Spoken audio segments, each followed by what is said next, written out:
Hello everybody, welcome back to another episode of Clark's Horrors. This is the show in which I set out to try and prove the existence of ghosts once and for all. So as many of you watching will probably already know, I've had two prior experiences with the paranormal, and in this video I'm going to explain those to you in detail. At the end of the video, or during, whatever, I welcome any comments that you think could possibly explain these things to me, what could have happened, what could have caused it, what it could have actually been. But I don't think you will be able to, because I've spent the better part of my life trying to come to these conclusions for myself. Basically, I believe that ghosts are real. I just don't think you're likely to find one in the most obvious of places, like abandoned buildings, creepy cemeteries, although I will continue to be exploring these places in future videos because you just never know. I think you're far more likely to find a ghost in a place you wouldn't expect, like a regular house or even just a street. I think they're always there, they're always around us. You just don't always know.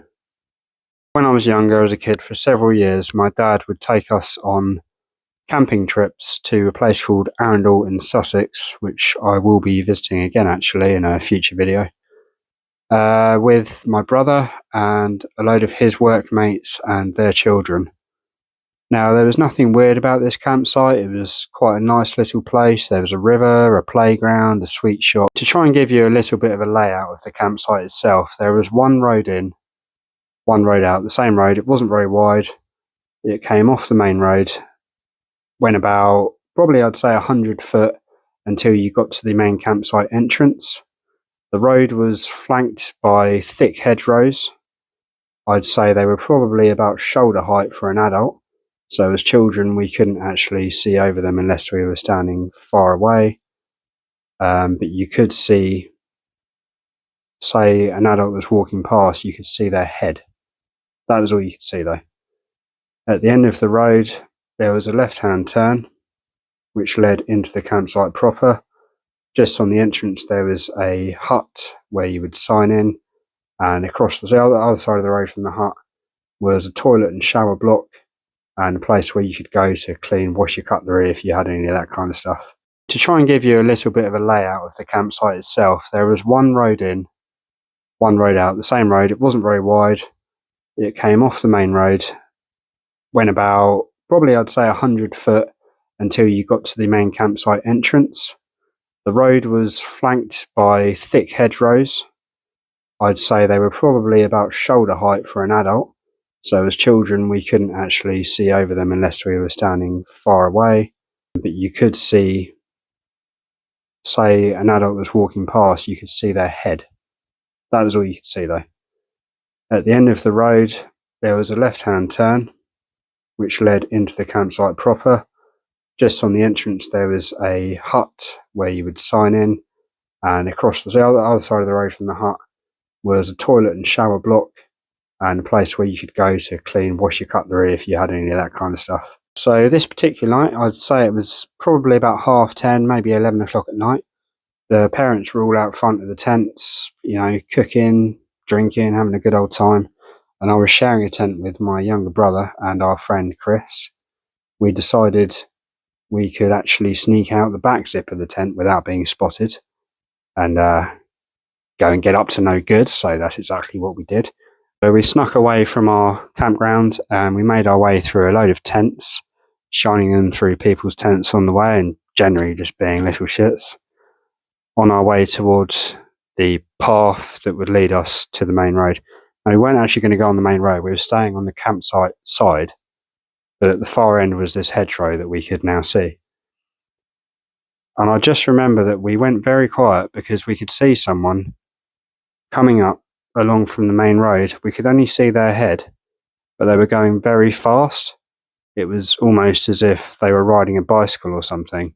Obviously they weren't driving a car because we couldn't see a car. They weren't running because you'd expect them to be, bobbing a bit. You can usually tell when somebody's jogging.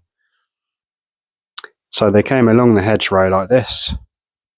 I'd say we were probably about 30 meters away, and we were staying quite low to the ground, quite hidden, because we didn't want to get caught and get in trouble.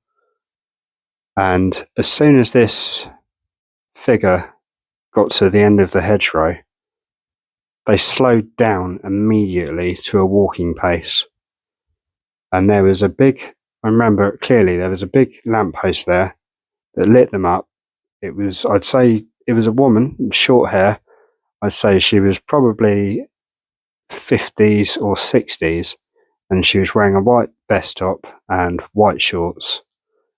And we thought it was really strange. Well, I can't say what they were thinking, but I remember thinking it was really strange that she'd gone from such a speed to almost stopping instantly and just walking normally as she came around the campsite here, underneath the entranceway, past the little sweet shop that was obviously closed at the time, and she went down the side of this toilet block that was there. I don't know why, but kids or whatever we were, young teenagers being teenagers, we decided to follow her because we thought that was really strange. So we followed this woman down the side of the toilet block and then around the back. Now, around the back, there was nothing there but a small car park, which was completely empty, and an entrance to the male toilet block. Now, this woman actually went straight into the entrance to the male's toilets, which was a bit weird in itself. So I don't think we followed immediately. I think we waited a little bit to see if she'd come back out, but she didn't. And at this point, we decided to go inside. I can't remember exactly who took the lead on this, but going into this toilet block, there was 3 or 4 showers as you first come in on the left-hand side. Opposite, you've got the sinks, the mirrors here, and then further down, there were 4 or 5 cubicles and the urinals. Now, we all snuck in here trying to be super stealthy and investigate why this strange woman going into the male's toilets in the middle of the night. One by one, we went down, and each of them was completely empty. No other way in or out, just completely empty. There was nobody in there. And I remember being so terrified. The 3 of us ran back to our pitched tents. And I was on the verge of tears because I just didn't understand what was going on, what had just happened. And our friend Chris, he was an absolute blabbering mess. He begging his dad to take him home. His dad didn't believe him. None of the parents obviously believed us because it doesn't sound very believable now, does it? If you're going to see a ghost, you don't expect to see it 10:30, 11 o'clock at night in the middle of a campsite. I mean, if you've got any idea, any explanation for that, I would love to hear it, because this was about at least 20 years ago now, and to this day, I still have no explanation for how that could have been possible. I did remember thinking at the time, this really happened. You really saw this. Over the years, your memory, your brain might try and convince you that this is just a fake memory, or it never actually happened, or it was a dream. But it wasn't. It was real, and I saw it with my own eyes, and to this day, I can't explain it. So that's the first time. The second time is even more convincing, and it scared the absolute hell out of me. Okay, so my second encounter with the paranormal was a little over 10 years ago now. I'd say it was probably closer to 15 years, 12 to 15 years. But essentially, it was my ex-girlfriend, my girlfriend at the time. Her parents were separated, but her dad lived in this house, which was probably about a 10-minute walk from my house. And she lived there part of the time, and she lived at her mum's the other part of the time. Her dad wasn't there very often, but they did have a lodger living upstairs in the front bedroom. So it was 3 bedrooms upstairs, staircase here. So you've got stairs going up.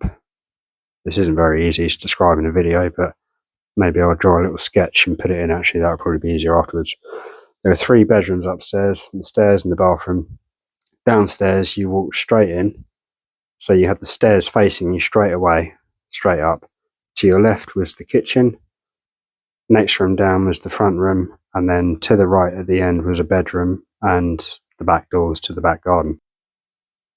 So pretty early on into meeting this ex-girlfriend, She told me that her dad's house was haunted, and I didn't believe her, even with my past experience.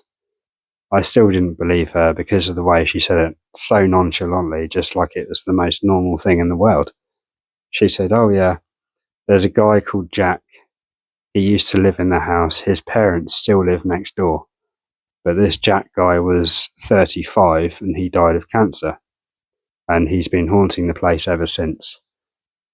And I just said, "Yeah, okay. Like, I thought you're just trying to scare me. I don't know why you're trying to scare me, but maybe it's just a laugh."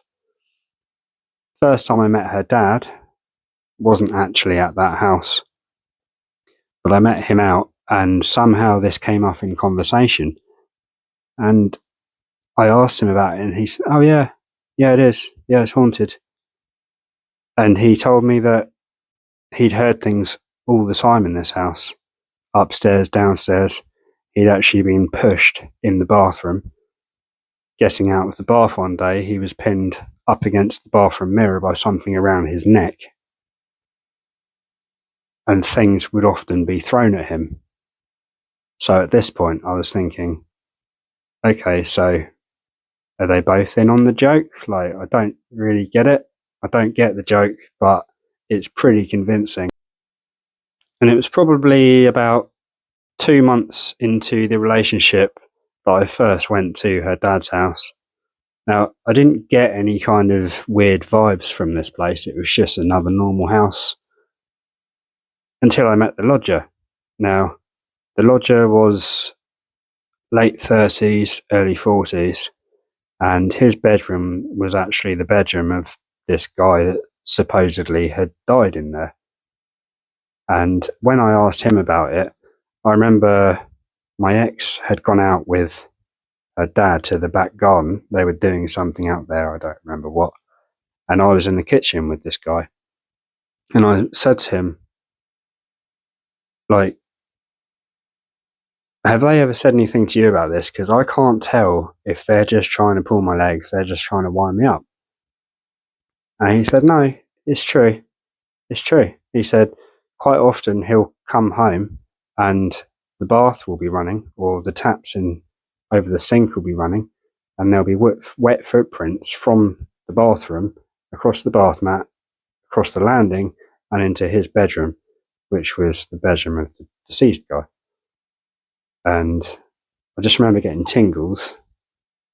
I was thinking, like, this can't be a joke. This guy, he's got a completely straight face. I've just met him. Why would he be saying this stuff? And he then went on to say that his bin would often get knocked over whilst he was in the room. He had one of those small ones, like this big, that you just chuck things into. And he also had a small, like, mantelpiece below the TV in the bedroom. And he had little Lego figures that he collected. And he'd have them all lined up on there because he showed them to me. And he said he's been sat on his bed watching TV on several occasions, and the figures would just come flying off one by one, just plonk onto the floor. And the three of them all just see this ghost, this dead guy, as just a nuisance. Like, he's harmless, he's fine, he just gets in the way and he likes to have a laugh. And I said, well, it doesn't exactly sound like he's harmless if he's pinning you up against the mirror in the bathroom when you're just trying to get out of the shower. And they just laughed at me. And ever since I went into that house, since then, I just tried not to look over my shoulder. I tried not to look anywhere where there weren't people there. I didn't want to be alone there at all. As life kind of has a way of doing, my circumstances eventually changed, and I ended up living with this ex in her father's house. I think I was there for a good 3 months, altogether. And the whole time they were all keeping up the act, but I didn't actually see or hear anything myself personally, even though I was in there quite a few times on my own. The house was empty. I had an Xbox Connect at the time. If you guys remember those, you used to have the camera on top of the Xbox, and it would pick up on your shape on the screen, so you could do the moves and that. So the first time I kind of felt like something might be up, something a little peculiar was going on. I was actually playing on the Connect and it picked up something else just behind me in the room. Now, I know that is possible, that can happen with these machines, but it picked up another figure, and that was enough for me to turn it off and call that a day. And it wasn't until several weeks after that that I actually encountered something in that house, and I refused to ever be alone in that house ever again. Even though I wasn't alone when this happened, it scared me enough that I just couldn't. I couldn't be alone in there. So we used to argue quite a lot, especially towards the end, because obviously that's what happens when it's getting towards the end. And we were upstairs in her bedroom, which is above the living room. So we were up here and we had the CD player on. Don't remember what we were doing, but we were definitely arguing. And she went downstairs and I followed, but they had this thing where when you leave a room, when you're done, you turn everything off. That's quite normal, but you turn it all off at the wall to save power, save electricity, blah, blah, blah. So I turned the CD player off at the wall. I don't know how many of you remember CD players. No, they're not really that old. But basically, when you turn the CD player off the wall and then you turn it back on again, it would start at track 1. It doesn't save your progress like technology does these days. You turned it off, turned it back on. A lot of the time, I don't know, maybe there were some that did, but the majority of them take it straight back to track 1. So we were now downstairs sitting in the hallway between the living room with her bedroom above it here and the other bedroom here. So we were sitting in this tight hallway for some reason, arguing. And all of a sudden, the CD player came on upstairs in her bedroom. And I didn't think anything of it at first. I just thought, it's a bit weird. It's giving me tingles now just thinking about this again. It genuinely still scares me what happened that day. But I said, don't worry about it. I'll go upstairs. I'll turn it off, whatever. I went up. And only then, when I got upstairs into her bedroom, did it click that I actually had turned it off at the wall. And it wasn't playing track 1. It was playing track 16, which was her favourite song. Now that isn't that weird, but it's still pretty weird. So I turned it off, went back downstairs, and almost immediately we started arguing again, probably over something really stupid. And it can't have been more than 30 seconds before there was a tremendous bang from her bedroom. It made me physically jump, almost directly above my head. Now, I will say this house was semi-detached, so of course you may think somebody next door could have just broken something, could have smashed something. It wasn't a pounding on the wall, because we all know what a pounding on the wall sounds like. It was a bang that shook through the ceiling directly above us. Now, immediately I freaked, because I remembered all of the stuff they were telling me before, and I thought, holy crap, this is it. I'm going to see a ghost. And she started laughing. And I said, what? Why are you laughing? And she said, oh, it's just Jack. And I said, what do you mean it's just Jack? Jack is dead. Jack is a ghost. He said, just don't worry. Just relax. And this bang came again. And then again. And it became heavy footsteps. Like bang, bang, bang in the bedroom to the bed. Bang, bang, bang back directly above me. And then the footsteps pounded out into the hallway. And they went along to the bathroom.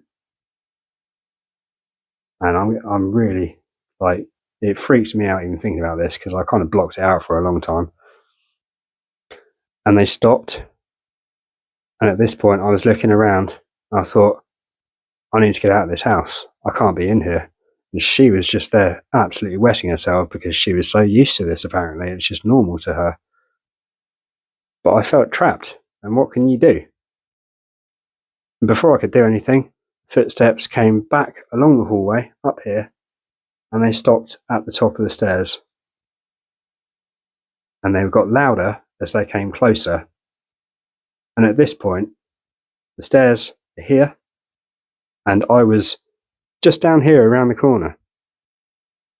And I thought, I can't get out of this house because I'm going to have to go past those stairs. And what if I see it? Or what if it sees me? What then? Like, what if it grabs me? And like, I was terrified. So I did all I could think to do in the time, and I jumped up and I ran out the back door. And I just refused to go back in that house. I mean, I probably stayed out there for a good half an hour until I went back inside.